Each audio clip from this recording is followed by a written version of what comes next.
ఏందన్న ప్రతిదానికి డబ్బు డబ్బు అని చచ్చిపోతారు. డబ్బు లేకపోతే బతకలేమా? ఒక్కసారి నిజాయితీగా ఆలోచించు. నీ దగ్గర డబ్బులు ఉన్నప్పుడు ప్రపంచం నిన్ను పలకరించే విధానానికి, ఇప్పుడు నీ సిచ్యువేషన్ బాలినప్పుడు నిన్ను చూసే చూపుకి ఎంత తేడా ఉందో గమనించావా?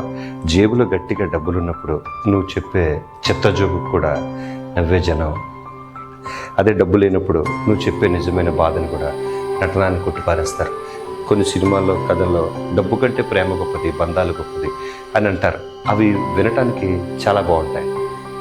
కానీ రియల్ లైఫ్లో ఆకలి వేసినప్పుడు, ఇంట్లో వాళ్ళకి ఆరోగ్యం బాగాలేనప్పుడు, హాస్పిటల్ చుట్టూ తిరిగినప్పుడు అక్కడ మాట్లాడేది ప్రేమో త్యాగమో కాదు, కేవలం డబ్బు మాత్రమే. ఇది చాలా చేదు నిజం, కానీ ఒప్పుకొని తీరాలి. నీ దగ్గర డబ్బు లేనప్పుడు నీ కోపాన్ని ఫ్రస్ట్రేషన్ అంటారు, నీ మౌనాన్ని పొగరు అంటారు, చివరికి నీ జ్ఞానాన్ని కూడా సొల్లు కబుర్లు అంటారు. అంతెందుకు, నువ్వు ఎవరి కోసం అయితే ప్రాణం ఇస్తావో వాళ్ళు కూడా నిన్ను వేస్ట్ ఫెయిల్లా చూస్తుంటే ఆ నొప్పిని భరించడం నరకంలా ఉంటుంది. అందుకే నేను చెప్పేది ఒకటే, ఫిలాసఫీ, ఎమోషన్స్ ఇలాంటివన్నీ పక్కన పెట్టి ముందు నీ కాళ్ళ మీద నువ్వు నిలబడు, సంపాదించు.